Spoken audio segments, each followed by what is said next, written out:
Hey guys, we're back and we're going to talk about combining like terms. So when we talk about combining like terms, we're going to look at something like this, an expression. And a way you could look at it as the final answer saying, how many of each of those things do we have? So how many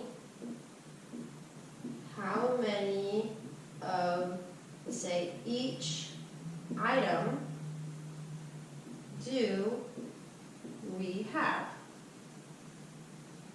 And when we talk about item, we're really talking about these, the y's, the x's, and the x's.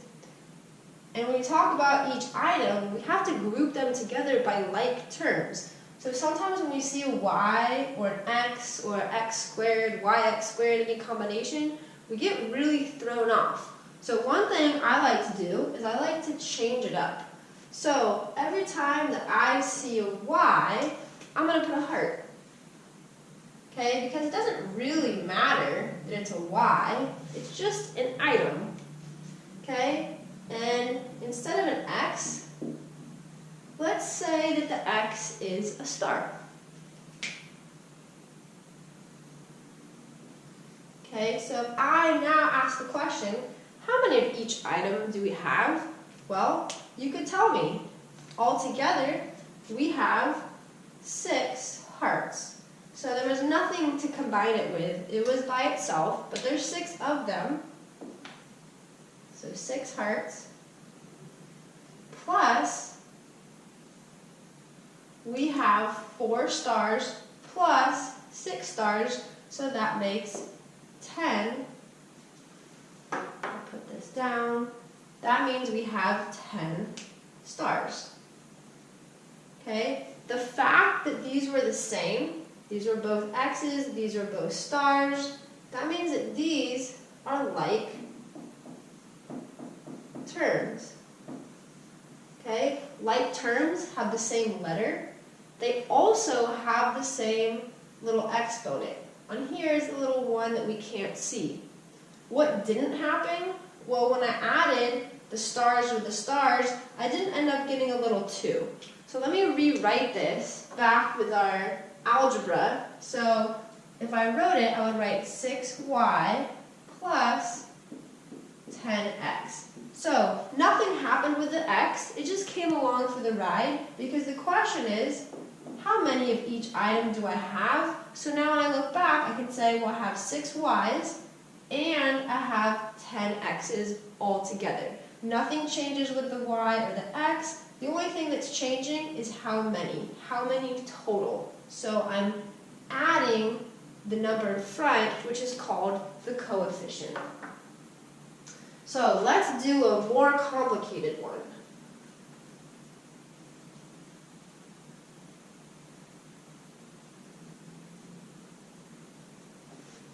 Okay, so I have negative 6x squared plus 9 plus 7x minus 11 minus 12x squared.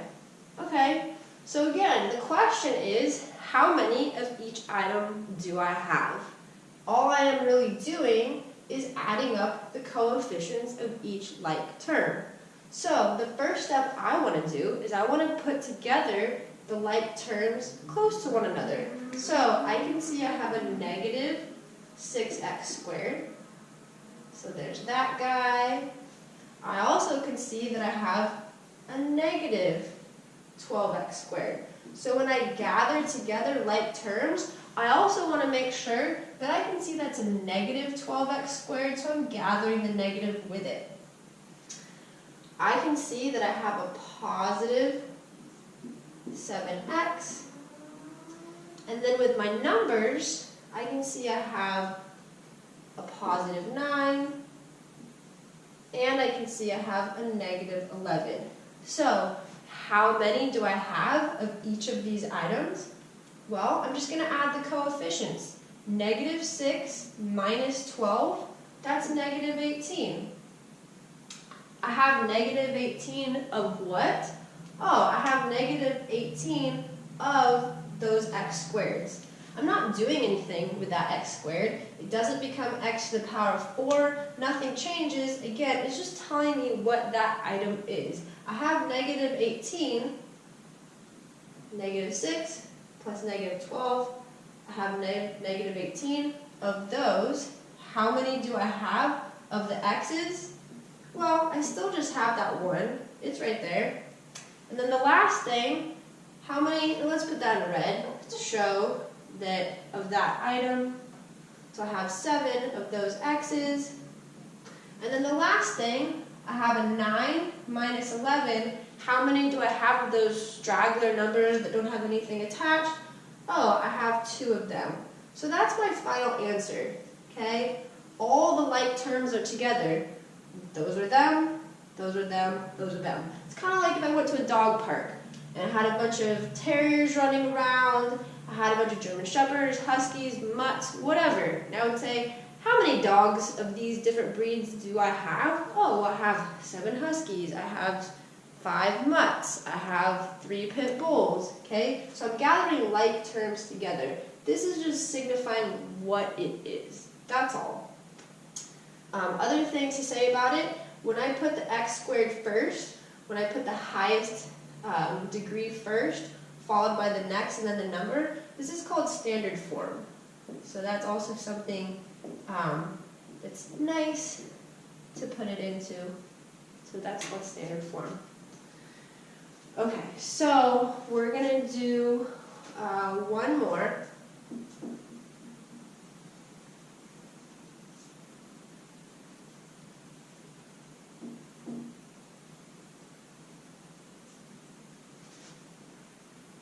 Okay, so we're going to do 3x squared minus 8x minus 7 plus 6x. So again, I'm just gathering up like terms. Which ones are the same? I'm going to write the x squareds first. There's just one of them. Then I can see I've got a negative 8x. I also can see I have a positive 6x. And all by itself, a minus 7. You don't have to do this first. It just helps me visually see I've got them all. So 1, 2, 3, 4, 1, 2, 3, 4. All right, got it. So how many x squareds do I have? Oh, I have 3 of them. How many x's do I have?